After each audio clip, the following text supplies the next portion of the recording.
Tonight we're going deep into the delicate, ink-stained world of the samurai. Off the battlefield, away from the politics, and far, far from the clashing steel. You're not holding a sword tonight, you're holding a brush. Picture this. It's early morning in your quiet Edo period home. Tatami mats beneath your knees, the faint scent of incense curling through the air. A fresh sheet of rice paper lies before you, smooth and expectant. Your brush waits patiently beside the inkstone. The only war you're about to fight is between phrasing and feeling. And before you say, how hard can writing a letter be? Well, let's just say, if you send the wrong poem to the wrong person on the wrong kind of paper, congratulations, you've just socially exiled yourself for the rest of the season. So, before you get comfortable, take a moment to like the video and subscribe, but only if you genuinely enjoy what I do here. Now, dim the lights, maybe turn on a fan for that soft background hum, and let's ease into tonight's journey together. You kneel at your writing desk, low, clean, your sleeves folded back just enough not to drag in the ink. The inkstone glistens with fresh water, and the black ink stick makes its first slow circle. Grind, inhale, exhale. This isn't just writing, this is entering a state. The paper, thin and crisp, rests on a weighted wooden board. Your brush is rabbit hair, soft but responsive. And the first real decision, not what to say, but how to begin. Because in your world, the greeting itself carries an entire social structure on its back. To your lord, you must show deference without sounding desperate. To a lover, you must sound longing but not pitiful. To a rival, clever without being cruel. To your mother, honorable but also apologetic for not visiting more often.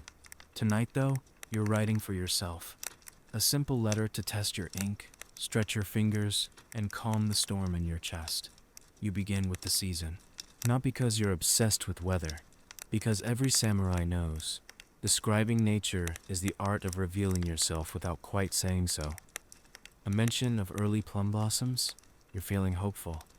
Heavy rains and misty roads? You're anxious, maybe a bit melancholic.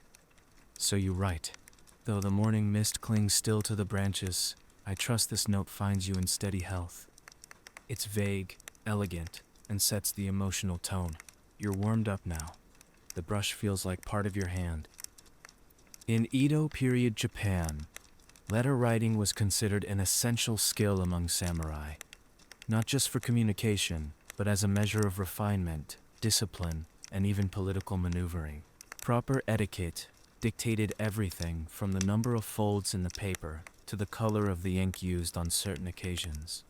You shift slightly on the mat, brush in hand, mind already anticipating the rhythm of your next line.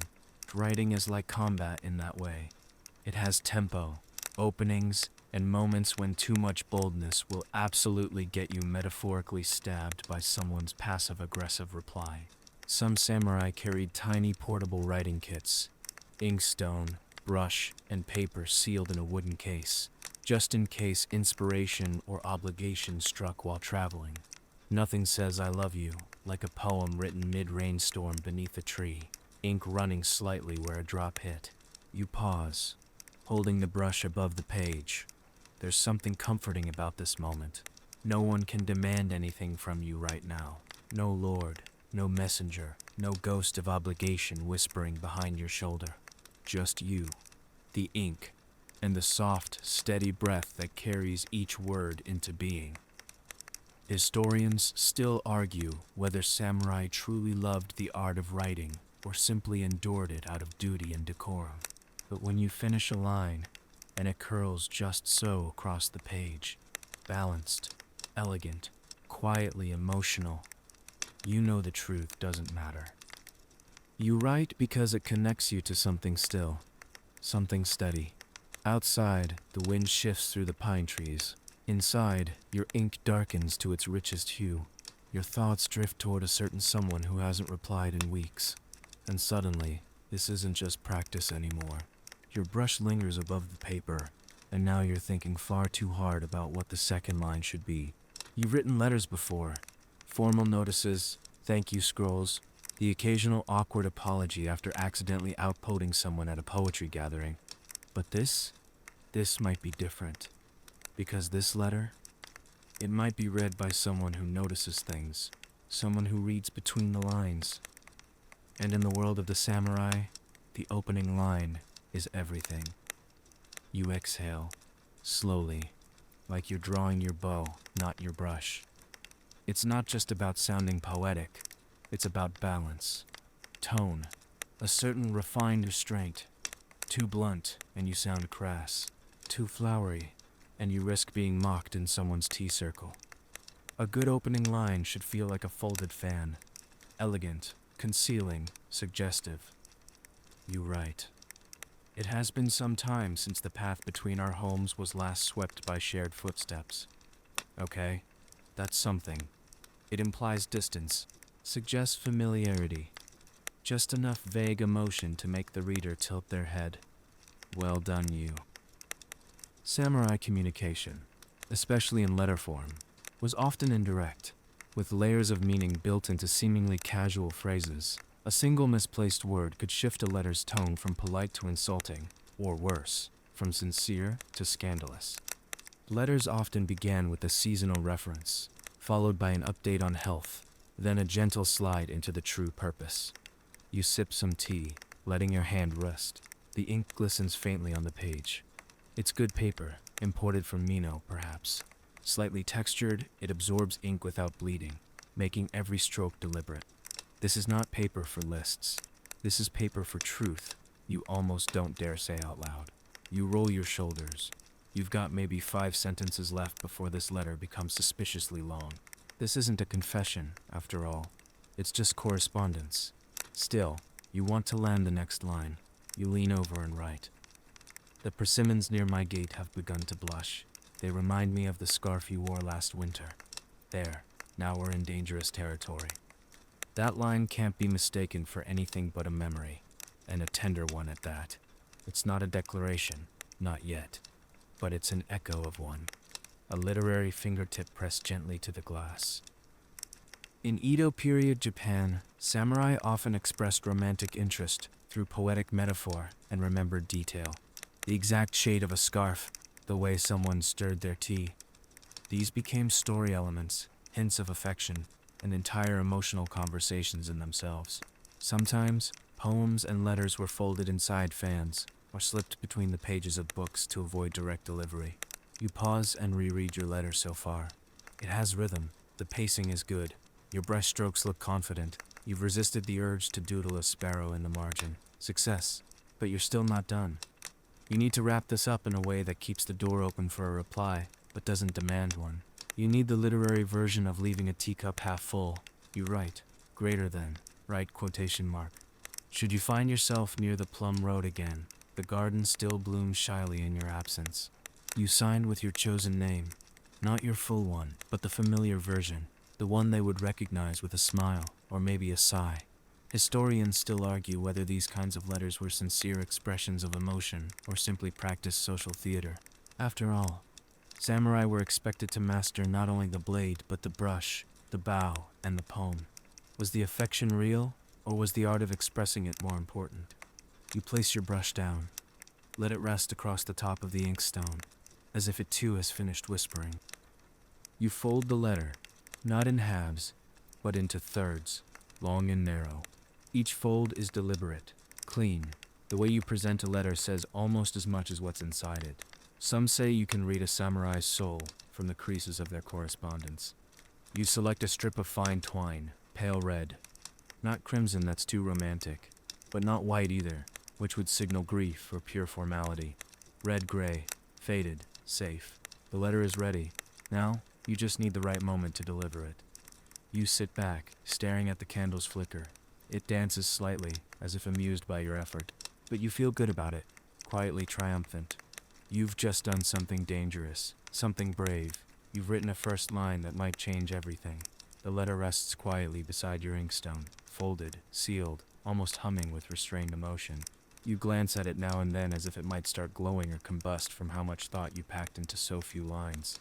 But now comes the next challenge, choosing the paper for your next message. Not all letters can be written on plain white. not if you want to be understood. You slide open the lacquered drawer that houses your personal stationery collection. Inside are sheets of delicate washi in soft tones, some dyed with indigo, others perfumed with sandalwood or plum. There are thicker papers meant for writing to officials, thinner ones that flutter when you lift them, barely able to hold weight without trembling. You run your fingers along a sheet, tinted the pale gray of early morning. It smells faintly of camellia oil. You hold it up. Yes, this one speaks softly. It listens while you write. This is paper for someone who has made you wait. In the Edo period, the choice of paper was as communicative as the letter itself. Specific textures, scents, and colors all carried unspoken meanings. A letter written on plum-scented, lavender-dyed paper sent in spring might be interpreted as flirtatious. A reply sent on plain, unembellished stock, cautious disinterest. The folds of the paper also mattered. One inward versus two, depending on context. You select your brush again. A thinner one this time. You want your writing to look effortless, even though every curve will be rehearsed and probably redone twice. You sit cross-legged, paper balanced on the wooden board, and begin to draft a message that sounds friendly, but layered. You're writing to a friend, technically, but also not technically. You begin with, "The rain has taken up residence outside my door, and I thought of you, who always said storms were more honest than sunshine." It's personal, observational, the kind of line that can be read a dozen ways and still feel private. The kind that lets the recipient feel like they've found something just for them. You pause. Is it too familiar? Should you have started with something more neutral, like a question about their health? Maybe, but you continue anyway. Sometimes poetry makes its own rules. Some samurai, especially those in cultural or diplomatic roles, would perfume their paper with specific incense, believing that scent would communicate more sincerely than ink. Others would include hana kotoba, or flower language, by sketching tiny blossoms in the margin to convey coded emotional meaning. A pine branch could suggest endurance. A falling petal might mean regret. You keep writing. This time, you don't overthink it. You let the brush move like conversation, not combat. You keep the lines short, like thoughts overheard rather than declared. The sparrows still quarrel in the maple tree. I miss their arguments. Yours, too. It's risky, but humor softens sentiment. And your friend, if they're reading between the syllables, will know you're not just talking about birds. Historians still argue whether samurai were trained to write letters of emotional weight, or whether the skill emerged as part of the greater cultural expectations of the class. The truth is likely both. Samurai were not simply fighters. They were image bearers of a disciplined ideal, and communication, subtle, poetic, or diplomatic, was part of that role. A well-penned letter could secure a marriage, soothe an insult, or outshine an enemy's promotion request. You pause again to examine your work. The ink flows well. Your brush has been kind. No smudges this time. You fold the paper once, then again. This letter, unlike the first, is not sealed. You tie it loosely with a thin white ribbon, meant to signal informality, openness. You place it in the lacquered tray beside the first, which remains wrapped in its shy, red-gray twine. 2 letters, 2 tones, 2 possibilities. You lean back and stretch your arms over your head. The shadows on the paper shift, the candle flickers. A soft breeze presses at the shoji screen like a shy messenger. Somewhere outside, a cart rumbles down the road. You wonder, for a moment, if either of your letters will join it tomorrow morning. Not everything you write is meant to be sent. Sometimes you write to find out what you feel. Sometimes you write because silence needs somewhere to land. And sometimes, if the paper listens just right, you realize the person you were writing to might be yourself. You rise from your writing desk just as the first brush of evening slips over the threshold. Candlelight warms the room, painting the walls with flickering gold, and your knees crack softly as you straighten up, proof of a long afternoon spent bent over ink and secrets. You stretch, then glance toward the message tray. 2 letters sit there like shy guests, waiting for permission to leave. But tonight, you'll write one more. This one isn't for a friend, not for a lover. This one's for someone above you, your lord. And that's a different kind of letter entirely. You open a cabinet and remove your formal writing set, a lacquered box with gold trim reserved for official correspondence. The brush is heavier, stiffer. The paper? Thicker, unscented, cold to the touch. This is not paper meant to carry longing or memory. It's paper that listens without reacting. The kind you respect, not confide in. You sit again, back straight this time. Hands clean, mind focused. There are rules here. Writing to one's daimyo, or any high-ranking official, was an exercise in precision, humility, and tightly managed flattery. Samurai were expected to use honorifics meticulously, downplay their own achievements, and often speak in a highly stylized form of written language that echoed court poetry more than everyday speech. Mistakes weren't just embarrassing, they could be politically dangerous. You take a deep breath and begin. With humble brush, beneath the canopy of your enduring grace, I write. It's flowery, intentionally so. You are not the subject of this letter, your lord is. And while they may barely skim your words, every curve of your stroke must communicate unwavering loyalty. You move carefully through each line, thanking them for their recent hospitality, complimenting the condition of their garden, which you barely noticed through your nerves, and acknowledging their continued success in military affairs. The subtext? You're doing your duty. You're making your presence felt, politely, professionally, and just enough to remain visible in their memory. Now comes the trickiest part, the subtle self-promotion. You write, if there should come a moment in which one of lesser flame may bear light for your cause, it would be my life's simplest honor. There, you didn't ask for anything directly, but you made your willingness clear. The flame metaphor is time-tested. It flatters the receiver while implying usefulness without arrogance. Some samurai included intentionally imperfect calligraphy strokes in their letters to superiors as a display of humility. Others had specialists or calligraphy masters write their letters for them, though this was often frowned upon unless the samurai had a documented injury or notoriously illegible handwriting. You add a final line. With ink unworthy of your gaze, I remain, your obedient shadow in service. And then you sign, not with your casual name, not with your poetic nickname, but with your full formal title and post, using the appropriate honorific. You seal the letter with a black cord, symbolizing formality, restraint, and respect. This letter doesn't flutter with emotional tension like the first two.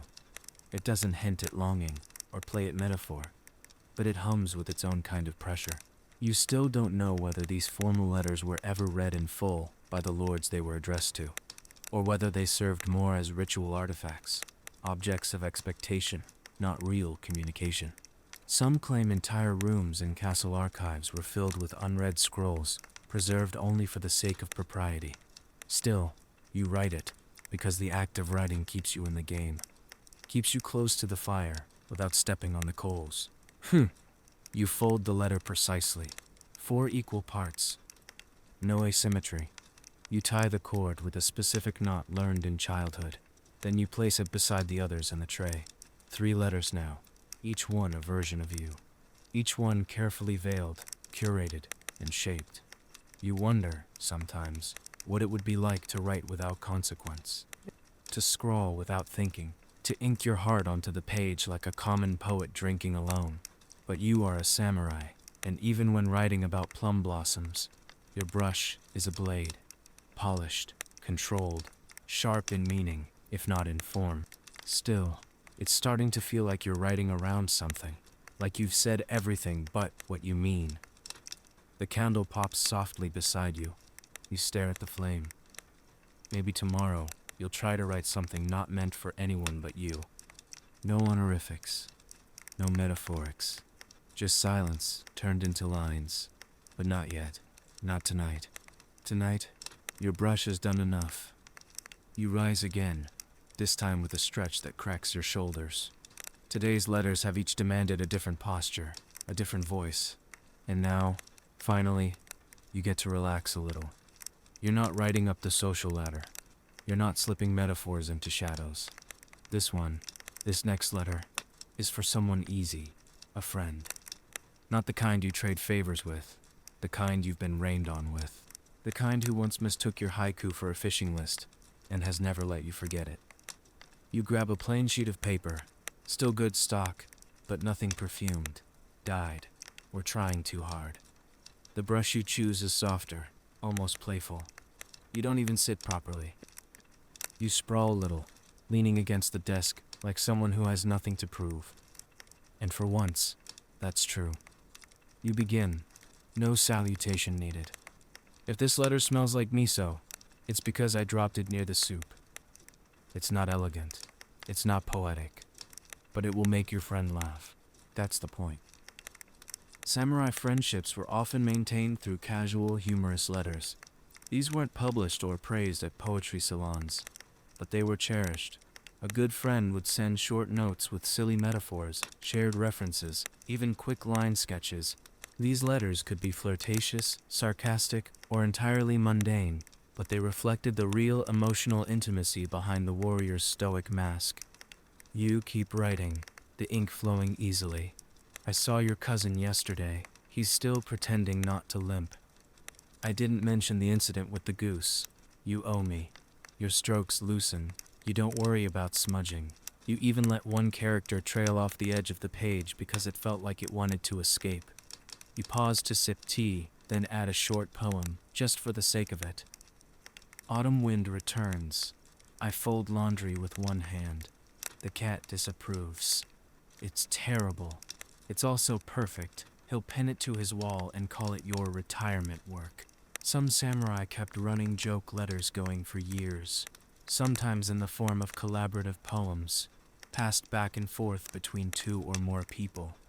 Others would send replies written on the backs of the original letters, just to mess with their friends' carefully folded structure.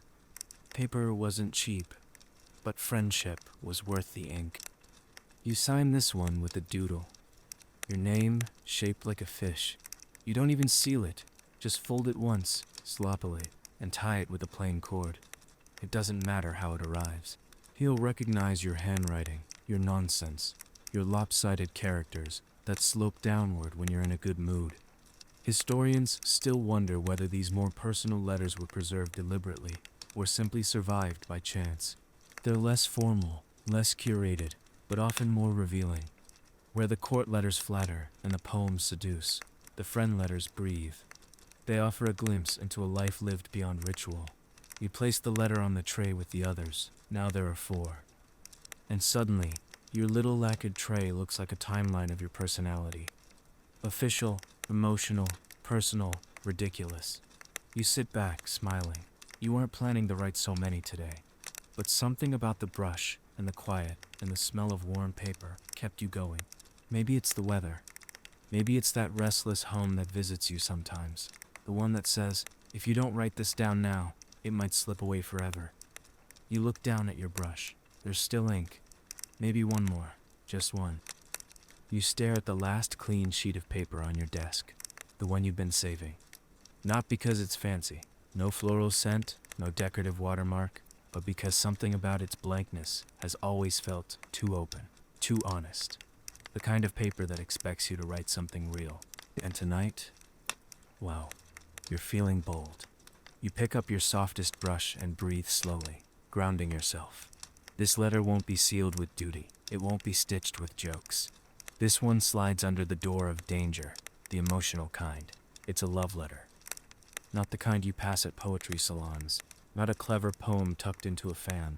This is the kind that you fold once, press between your palm and someone else's sleeve, and then pretend never existed. Your pulse speeds up, but your hand is steady. The wind tonight sounds like footsteps, and I keep glancing toward the gate. You pause. Is that too obvious? Too revealing? No, it's true. You continue. I heard someone say your name today and forgot what they were saying after. There's no structure yet, no greeting, no farewell. Just thoughts, drop like stones into still water, hoping one of them will make ripples on the other side. Samurai were trained to master both restraint and poetry. Many expressed affection through carefully composed tanka, short 5-line poems, and indirect language. A full confession was rare. Instead, longing was conveyed through imagery, memory, or seasonal references. Romantic writing was considered an art and a risk. You lean into the brush, letting it move. If this letter finds you, it has wandered farther than I ever dared. Still no name. Not yours, not theirs. Just space between the lines, carrying your meaning like a boat carries fireflies. You remember the first time you saw them, how they folded their fan with a flick that said everything and nothing at once. How you pretended not to look. How your poem that night had 5 extra syllables and no one noticed, except maybe them. You write. You once said the moon didn't need to be full to be seen. Tonight it's a sliver, and somehow brighter than ever. Lovers in the Edo period often used specific ink tones, diluted, red-tinged, or even mixed with a drop of perfume, to distinguish personal notes from more formal ones. The brushstrokes might be rushed or feathered, betraying nervous energy. Some even added invisible marks, creased corners, a misplaced dot, meant only for the reader to notice. You stop for a moment and reread. It's not a letter built for answers. It's built for discovery. Your last line comes without effort. I'll stop here, before this page says more than I intended. You sign it not with a name, but with a single character, the kanji for haze. It's something they once said described your voice. Soft, warm, a little difficult to hold on to. It's a wonder whether love letters between samurai were acts of emotional rebellion or carefully scripted dances designed to preserve face while risking nothing. Maybe both. But in a world of formality and control, the smallest unguarded sentence could feel like jumping off a cliff. You fold the letter carefully, not with symmetry, but with rhythm. The way someone might tuck away a secret or a song. You tie it with a thread the color of worn rose petals, faded but persistent. Then you place it gently at the bottom of your message tray, beneath the others. Out of sight, but undeniably present. You stare at the tray, 5 letters now. Each one a version of your voice. Each one a brush stroke of who you are, depending on who's reading. And this one? This one you're not sure you'll send, but you're glad it exists. You wake before the sun. The sky outside is a bruised violet, not yet stirred by birdsong. Your knees ache slightly from sleeping curled, and your mouth tastes faintly of last night's tea. But your mind is already circling something. A poem. More accurately, a reply to one. Because somewhere, someone has read your words, or will soon, and now you must imagine how they might respond. Or better yet, how you would reply if the ink were suddenly in their hands. And of course, this means you must anticipate the reply before it's even written. This is the emotional chess game of samurai courtship. You shuffle toward your writing tray, still faintly glowing from the previous night's emotional exertion, and you pull out a clean sheet, because what you're about to do is sacred. You're going to write a reply, not to send, not yet, but to understand what would be expected of you if your message is returned. In Edo period samurai culture, the exchange of love poems followed strict etiquette, particularly the poetic reply. One poem demanded another. Responding incorrectly could be interpreted as a slight, a rejection, or worse, a lack of taste. It was as much about emotional fluency as linguistic skill. A well-formed reply could deepen affection. A poor one could end it. You pick up the brush and begin composing the hypothetical poem that might arrive in your hands. The scarf you remember was borrowed, but the warmth was mine. Elegant, slippery, it acknowledges the memory, while sidestepping direct emotion. You imagine their face, softly amused, maybe daring. Now, how'd I answer that? You exhale and try. Even borrowed clouds still pass through the same sky. I watched for you there. There. It's not brilliant, but it breathes. You let the brush hover, then dot the final character. You imagine slipping this into your sleeve, tucking it behind your fan.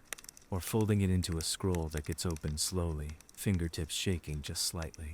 Some samurai went to great lengths to deliver poetic replies at the exact right moment, timed with the moon phase, a festival, or even specific weather conditions to create the ideal emotional impact. One record tells of a warrior who waited 3 full days to reply to a poem because the rain was not yet worthy of their sorrow.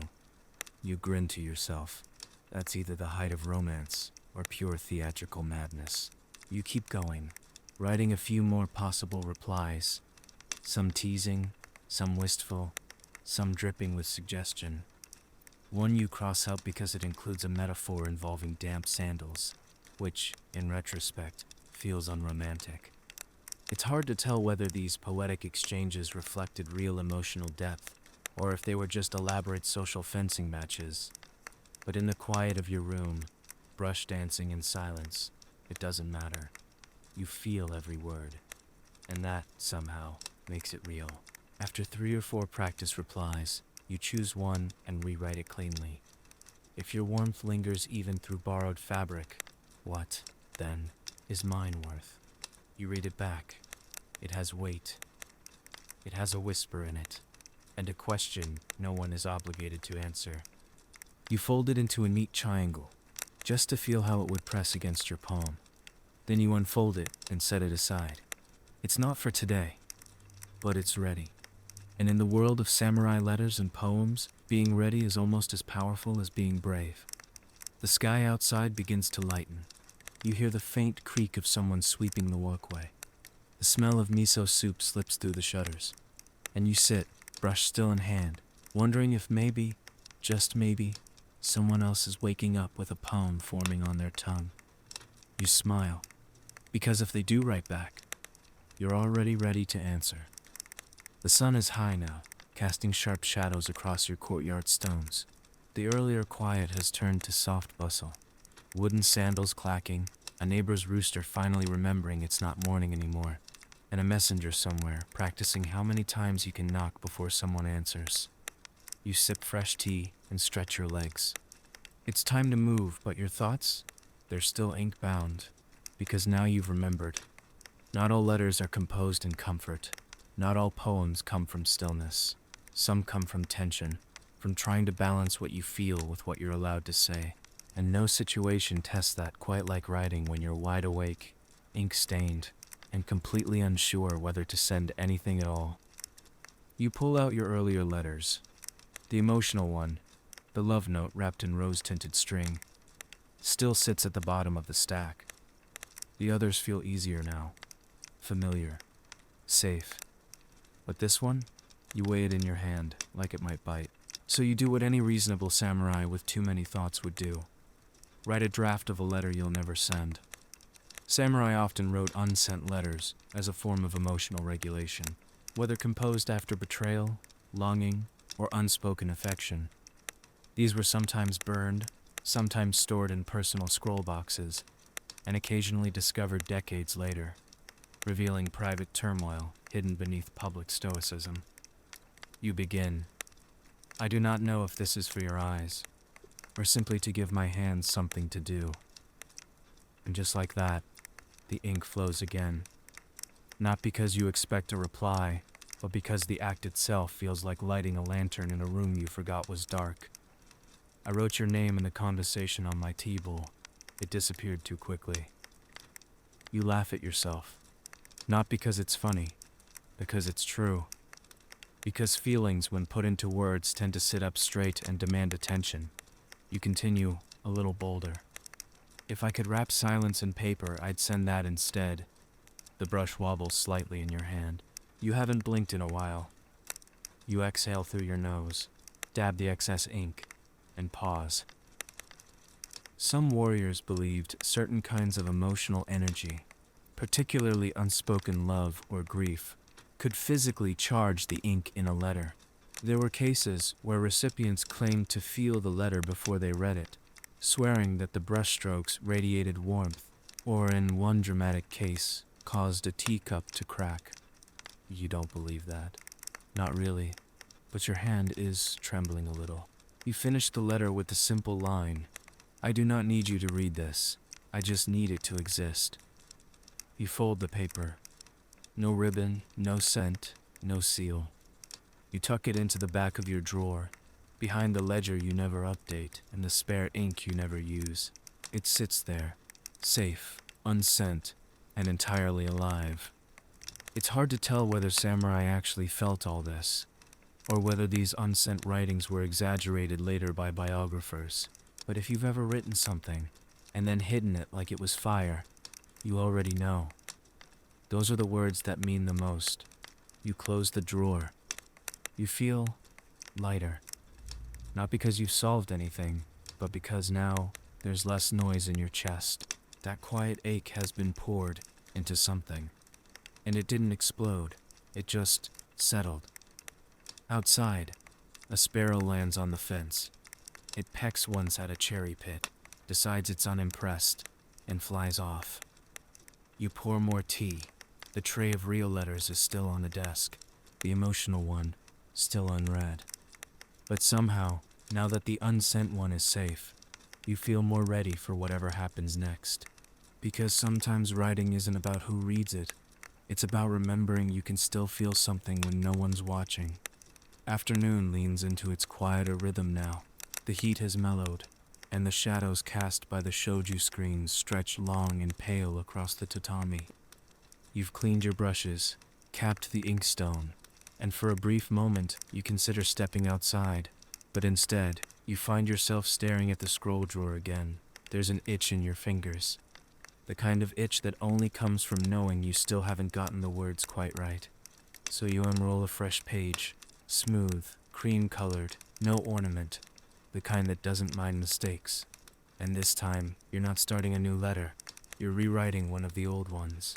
Because you remember something about the poem you wrote in letter 1, the one with the scarf and the persimmons and the not-so-subtle longing. It bothers you now. You pick up your brush and breathe, slowly. You're not chasing perfection, just peace. Some letters need a second try. Many samurai treated writing as an iterative process. Letters, especially emotional or poetic ones, were often rewritten multiple times before being sent, each version testing out tone, spacing, and metaphor. Calligraphy wasn't just a visual art, it was a form of personal curation. The first draft was rarely the one that left the room. You unfold the original letter and glance over it again. Still beautiful, still honest. But now, in the new light of today, it feels like it's trying a little too hard. You weren't breathing when you wrote it. You were hoping. This time you start simpler. The wind has stilled, and I finally heard what the silence was saying. Better. It feels less like performance, more like confession. You glance over at your earlier draft. The metaphor about the scarf blushes a little too brightly now. You trim it down. You left warmth behind, even though it's been 3 scarves since. There. You're keeping the memory, but giving it distance, letting it breathe. You work through the rest of the letter slowly, deleting lines, adding others. You take out the word blossom entirely, too cliché. Replace it with steam. Less romantic, more real. It's what you actually noticed. Some samurai purposely tore up or burned earlier versions of letters after writing the final one, believing that unfinished expressions carried restless energy.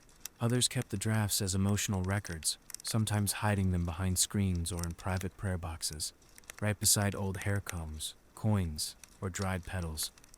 You hesitate. You kind of like the first draft. But this new version, it feels like you. The version of you that's not trying to impress anyone. You signed it with your personal mark, just 1 stroke shorter than the formal signature, the way you do when you're feeling quietly brave.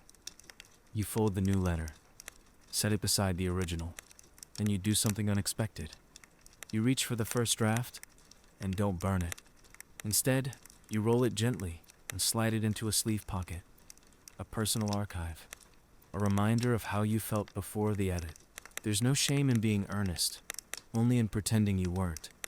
Historians still argue whether samurai considered the emotional drafts part of their legacy, or if they were simply meant to vanish. Some diaries contain whole reams of letters never sent, all copied in full with commentary like, "too forward," or "risky," but I liked it. You stand, stretch, and finally walk outside. The evening light glows across the stones like spilled ink. A breeze brushes past your shoulder. You imagine someone, somewhere, opening a letter from you. Folded precisely, scented faintly, words balanced between heart and ritual. Maybe they'll smile. Maybe they'll understand what you meant without needing more. And maybe that's what writing really is. Not control, not strategy. Just the slow, quiet act of trying again until it feels right. You're sitting in the courtyard now, the sky painted in amber light, watching the wind dance with the maple leaves. A familiar quiet settles over the house, the kind that doesn't ask for anything, just allows you to breathe. And that's when you remember, there's a poetry gathering tonight. You sigh softly, your stomach tightening just a bit. Because tonight isn't about writing in solitude. Tonight, you'll be sharing your words aloud. You gather your tools slowly. Your favorite fan, a cloth to wrap your latest poem, a sleeve pocket for backup verses just in case, and step into your walking sandals. You're not nervous. You're alert. Like stepping onto a dojo mat, but with less bruising, usually. Poetry gatherings, kukai, were a common part of samurai social life, especially among the educated elite. They weren't only about art, they were also displays of wit, control, social agility, and yes, emotional subtext. A clever verse could earn respect. A clumsy one, polite laughter and silent judgment. You arrive just as the lanterns are being lit. A small courtyard, sand swept into spirals, low cushions arranged in a circle. There's sake already being poured, and someone playing a shakuhachi flute, badly enough to suggest they've never been sad in their life. You bow, take your place, and wait. The host opens the gathering with a theme. Waiting, of course. You almost laugh. That word could fill 10 scrolls of meaning. Your friend, the one you wrote the miso-scented letter to, is here too. He catches your eye, raises a brow, then offers a grin that says, "Don't embarrass us." You fan yourself with mock modesty. The first poet begins, reciting softly. Bamboo leans again. Even the moon hesitates before leaving us. Respectful nods follow. A few soft "whom" sounds. Not bad. You fold your arms and stare into the flame, words already forming like clouds. Your turn comes quicker than expected. You step forward, clear your throat, and say, "The tea went cold twice while I waited for your knock. I drank both anyway." The room exhales. A few coughs try to cover laughter. Your friend mouths the word "bold." You bow and sit, pulse racing slightly, but your face stays composed, the image of serenity. Poets at such gatherings often slipped veiled messages into their verses, knowing the right listener would understand. Some meetings were little more than veiled love notes exchanged publicly under the guise of seasonal metaphors. One record even describes a love triangle unfolding through a series of shared tanka, each responding to the last in a tightly masked war of emotion. You listen as others speak, some shy, some too proud. One who forgot the theme entirely and improvised a poem about carp that clearly had nothing to do with waiting, but was still very moving. When your friend stands up, you brace yourself. He opens his fan, smirks, and says, "If you've brewed 2 cups, one must be for the guest who never needed tea." The laughter is softer now. A few eyebrows rise. That poem was aimed at you, gently, but definitely. You feel the blood rise to your cheeks, but your bow is perfect, your fan still in motion. Historians still argue whether samurai poetry gatherings were genuine expressions of feeling or social charades masked in moonlight and metaphors. But here, in this courtyard, it feels real, like people who wear armor by day letting the seams show, if only for a few lines. As the night deepens, the poems grow quieter. The fire crackles, shadows lengthen. You recite one more verse before you leave, soft, barely audible, as the coals fade. No need to reply. I left this thought in your sleeve. It won't weigh much. Then you bow, slip your fan back into your sash, and leave the circle. Not triumphant, not shaken, just lighter. Because tonight you let your words walk without a sword, and somehow they made it home. You walk home slowly, the lantern light from the gathering still warming your back like a quiet applause. Each footstep on the gravel is a syllable, every breath a line break. There's something satisfying about leaving a space where you've said just enough. Back in your room, you untie your sash and fold your robe with care. Your fan goes back on the writing table. Your extra poems return to the drawer, though one still lingers in your palm. The one from tonight. The last line you didn't quite speak aloud. You place it beside your inkstone, not ready to hide it yet. And then you do something dangerous. You start reading old letters. Not the ones you sent, not the ones you wrote yesterday. No, these are the ones you wrote in years past. Those you kept out of sheer stubbornness, tucked behind scrolls, beneath lacquer trays, between pages of books.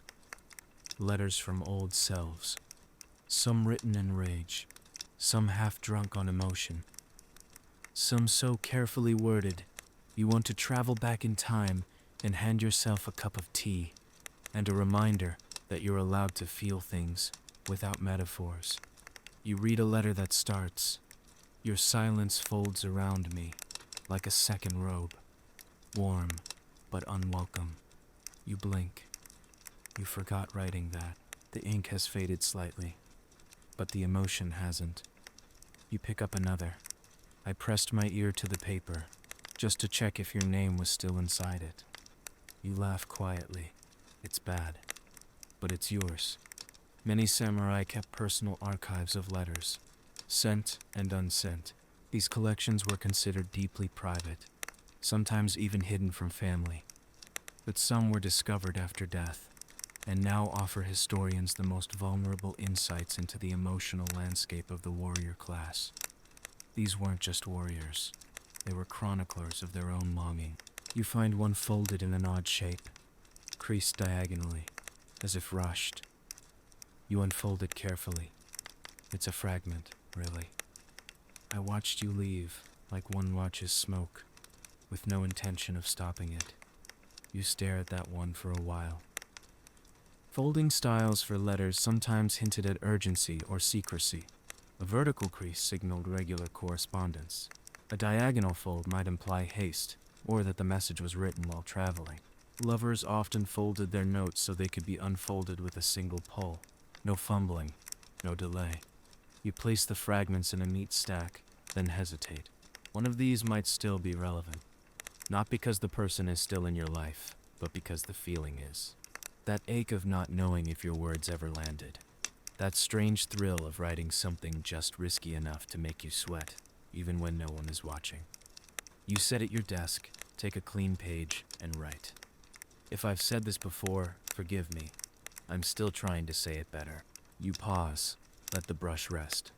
This isn't for anyone else's eyes. It's for the version of you that didn't have the right words yet. You keep going. You taught me how silence can answer a letter. I'm still learning how not to flinch. You don't sign it. You don't need to. Historians still argue whether these private writings were therapy, ritual, or habit. But you know better. Sometimes writing isn't about being remembered. Sometimes it's about remembering yourself. You fold the letter into a square and tuck it between two others in the bottom drawer. Not to hide it, but to give it company. Then you blow out the candle, the room going soft and shadowed, and lie back with your hands beneath your head. The silence is back. But this time, it's quiet in a way that feels earned. Like a letter finally folded, and not afraid of being unread. You sleep deeply that night, dreamless and undisturbed, as if your thoughts themselves had been poured out onto the page and folded away beside your brush. When morning comes, it does so gently. Soft light filtering through the shoji screen, the quiet shuffle of someone sweeping the stone path outside. You wake slowly, stretch, and return to the desk. No rush today, no obligations. But something pulls you toward the inkstone again. Not out of duty this time, but curiosity. You're thinking about code now, not battle signals, not secret messages passed between spies. No. Today you're thinking about how samurai, especially when it came to affection, layered their writing with meaning, subtext on subtext, a whisper beneath the brushstrokes. You've done it too. That letter wrapped in faded rose-colored string, it wasn't just about a scarf. It was about a moment, about a risk, about testing whether your memory still lives inside someone else's. And now you want to go further. You want to hide a message in plain sight. Samurai, particularly those caught in rigid social hierarchies or unspoken emotional entanglements, frequently embedded layered meanings into poems and letters, using classical references, flower language, or even subtle homophones. A plum blossom might represent endurance or longing. A shift from 5 to 7 syllables might suggest an emotional bend in a line. To the trained eye, these weren't just poems. They were maps. You choose a fresh sheet of paper dyed a soft brown. Humble, modest. You grind the ink slowly, deliberately, and draft a short, seemingly neutral seasonal letter. It begins simply. The chrysanthemums near the temple have bloomed later than usual. Perhaps they too were waiting. To a stranger, it's just commentary. But to the right person, you're using chrysanthemums, the flower of persistence and unspoken feelings. You mention waiting. You add the word temple, which refers to a shared memory you haven't dared put into words. You keep going. The monk's bell sounded 7 times. I remembered the sound your fan made when closing. That's not even metaphor anymore. It's cinematic memory. You're evoking a sound that only the two of you would recognize. You're layering intimacy into every syllable. Some samurai used layered ink, one diluted pass beneath the main stroke, to leave a hidden message only visible under certain light. Others folded letters in complex shapes where different layers of meaning were revealed depending on the sequence the letter was unfolded. These weren't just words. They were puzzles of affection. You lean back, smiling to yourself. There's something delicious about this quiet rebellion against the stiff formality of your daily life. No armor, no title, just a brush, a poem, and a secret stitched between the strokes. It's hard to say whether these coded letters were widespread or limited to elite circles. Some claim the art of hidden meaning was reserved for poets and nobles. But you've seen soldiers tuck pressed flowers into letters. You've seen calligraphy students smuggle metaphors into drafts. Emotion finds its way in, no matter the station. You finish your coded note, tie it with a soft black thread, and seal it with wax. You don't address it. Not yet. Maybe not ever. But it's ready. You place it in your message box beside the others. Then you do something unusual. You write another note. This one plain, honest, even a little awkward.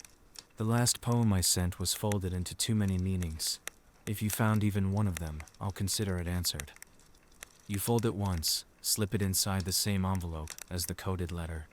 2 truths. One visible, one buried. You smile again. This isn't just writing anymore. This is craft, strategy, art. And somewhere, you hope, someone's fingers will pause on the paper, just long enough to notice that there's more here than meets the eye. The wind changes that evening. You notice it in the way the garden rustles differently. Less like a breeze, more like a shuffle of footsteps you can't quite place. You sit at your desk, resting one elbow on a folded sleeve, and listen to the soft creak of the house adjusting to the chill.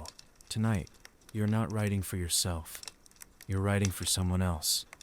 Well, technically, you're writing as someone else. Because your cousin, who's braver with swords than syllables, has decided he needs to propose marriage. And naturally, he's asked you to compose the letter. Because you have a way with ink and know how to sound like you're not trying too hard when you obviously are. Of course. So here you are, a ghostwriter for love. You dip your brush and prepare to write not in your own voice, but in his. Which means slightly less metaphor, slightly more modesty, and absolutely no mention of that time he tripped over his own armor trying to impress the bride's older brother. You begin with something respectful.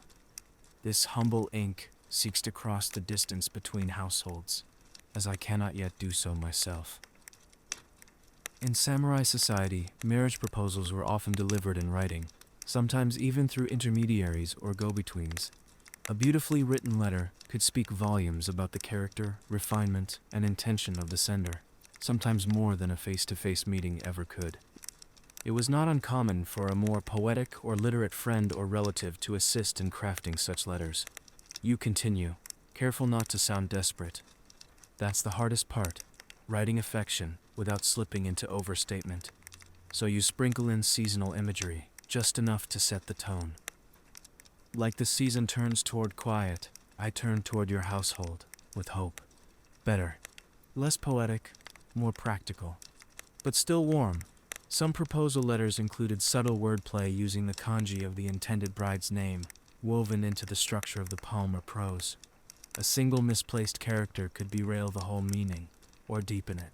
And while the letter was often handed off formally, rumors say many such letters were slipped under screens, folded into gifts, or even tucked between pages of a shared poetry book. You pause and think of the woman in question. Graceful, yes, but also sharp. She'll see right through anything that feels rehearsed. So you decide to add one unscripted line, something more grounded. I've never known how to fold sleeves as neatly as you do, but I would try, if it meant learning beside you. You smile. It sounds like him now. It isn't clear how much say samurai women had in choosing their spouses. Some believe they had quiet veto power, others that most matches were orchestrated entirely by family alliances. But what's undeniable is this. The letter mattered.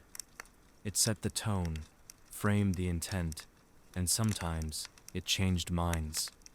You finish the letter with a bow of language.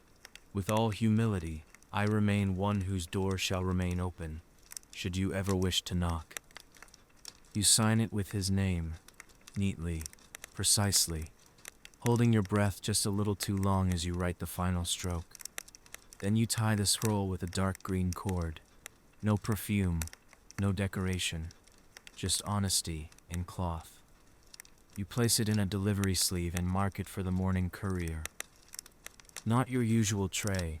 This one goes into a different box, one meant for the hands of others. And as you sit back, you realize something strange. You feel more nervous than he does, because you know what it is to send a letter that hopes, even when the words aren't yours, even when the love is borrowed, even when the ink is the only part that truly belongs to you. Morning breaks gently, all pale light and wood smoke. The scent of rice cooking wafts from somewhere nearby, and the crows argue over something in the alley, as if it matters more than it does. But inside, you're sitting at your writing desk again, this time with a different sort of letter in mind. One you hope you never have to send, but that every samurai knows how to write. A farewell letter. This isn't the kind of letter you revise or decorate. It's not wrapped in perfume or clever metaphors. It's written on plain paper, folded once, sealed with ink, and pressed flat, because it's meant to outlive you. You sit down slowly, brush in hand, and imagine what words you'd choose if you knew they might be the last ones someone reads from you. It was traditional for samurai to write death poems or farewell letters before entering battle or during times of great uncertainty. These were often tucked into armor, sleeves, or helmet crests. Not to be dramatic, but to ensure that if the worst happened, their final words would carry clarity, honor, and peace. Some warriors wrote them the night before battle. Others rewrote them every year, just in case. You begin simply. If this paper finds you before I do, know that I carried your name in my silence. You pause. Already too heavy? No. You keep going. There are no glorious deaths, only good ones, quiet, and with the right thoughts in mind. You don't need to say much. These letters aren't essays. They're more like distilled memory, brief but intentional. You continue. I have folded away fear like an unused robe. It hangs nearby, but I do not wear it. You stop, let the ink settle. Some samurai even practiced writing their death letters during moments of peace, viewing it as a form of spiritual discipline. It wasn't about gloom, it was about readiness. One letter discovered folded inside a bamboo tube ended with the line, "If my blade sleeps today, let these words rise instead." You think for a moment about who this letter is for. Is it for a brother, a friend, a lover, or is it for you? You write, "Tell the cat to stop pretending she didn't like me, and water the pines, even if they don't seem to care." There's space in a farewell letter for quiet jokes, for reminders that you were human, that you existed beyond armor and orders. You continue, "I loved more than I admitted. I forgave more than I remembered. I regret nothing I wrote in ink, only what I buried instead." You let the brush fall quiet. We don't know whether death letters were ever meant to be read, or if they were written only to calm the spirit. Some were found folded inside diaries. Others were passed to temple priests, or hidden beneath pillows before battle. Few were dramatic. Most were small, sincere, and final. You fold the letter slowly, just once. You don't seal it. You tuck it into a sleeve pouch, wrap it in cloth, and place it gently into your travel case. Not because you're expecting danger, but because you know the truth. Every letter you write is a kind of goodbye. Some just take longer to be read. You sit in the quiet a little longer, your hands resting on your lap, the weight of the folded message still warm against your sleeve. Then you reach for a new sheet of paper. Because not all letters are endings. Some, thankfully, are just beginnings you haven't sent yet. You sit still, longer than usual, listening to the soft creak of the walls around you. The ink has dried. The candle is low. The letter meant for your final day rests beside the letter meant for your friend. The one you wrote for love sits quietly at the bottom of the tray, still unread, still unsent. You consider them, all these little versions of yourself, folded and inked, sealed and softened. They don't argue, they don't echo, but they carry everything. And tonight, for the first time in a while, you write nothing. Instead, you reach into the drawer at your side and pull out an old scroll. A letter not from you, but to you.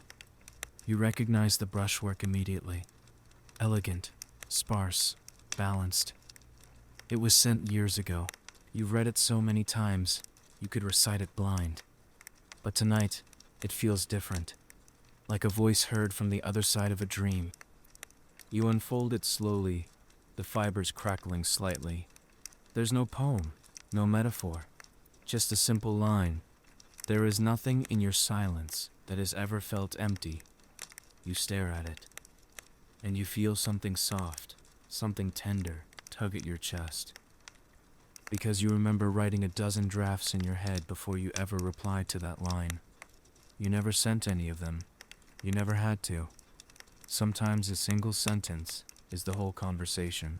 In some samurai households, the practice of burning old letters at the end of each season was symbolic, a ritual of letting go.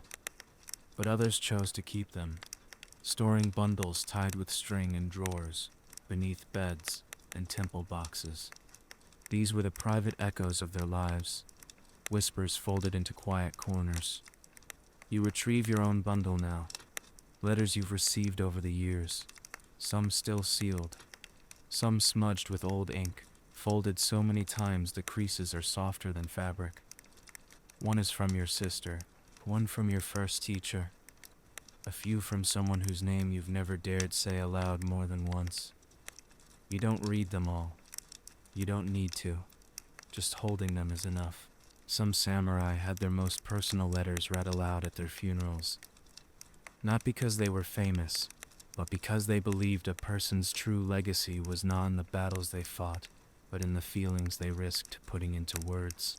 You think about that now, looking at the pile of paper beside you, and you know it's time, not to throw anything away, but to let it rest.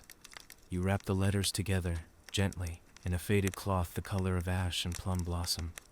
You place them back in the drawer, fold it shut, and press your palm against the wood like closing the cover of a long-beloved book. The room feels different now. Not heavier, not lighter, just quieter.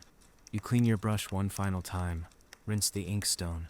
Fold the writing cloth neatly, the same way you'd clean a sword, but softer. You look around your room. No one's here. No one's watching. Still, you bow to the desk. Because everything you've written, every poem, every letter, every line you didn't send, deserves that much. And then, just before the lamp dims entirely, you reach for a final piece of paper. Not to write a message, not to craft another verse, just to draw one line, a soft one, curve, like the shape of a breath you finally let go. Now, the brush has been cleaned, the letters folded, the drawers closed. The night, gentle and without hurry, wraps its silence around you like a robe pulled just snug enough to keep the cold away. You're not thinking in full sentences anymore. Not really, just the soft memory of ink on paper, the shape of a folded note, the weight of something you almost said. Outside, the wind presses against the shutters. Inside, the warmth of the room settles like dust, slowly, kindly. The letters you wrote today, some for duty, some for love, some for no one but yourself, aren't shouting to be sent. They aren't demanding a reply. They're simply resting. Like you. Maybe someone will read them someday. Maybe not, but they exist. And sometimes, that's all that matters. The candle dims. The ink dries. The hush of night deepens. And if there's a message still left unwritten, don't worry. It can wait. There's time. Because here, in this moment, you are still. You are warm. And you are not alone. Let the fan fall closed beside you. Let the cat curl near your feet. Let the shadows slip long across the wall, like fading brushstrokes. You've said enough. You've written enough. And now, it's time to rest. Sleep well, letter writer.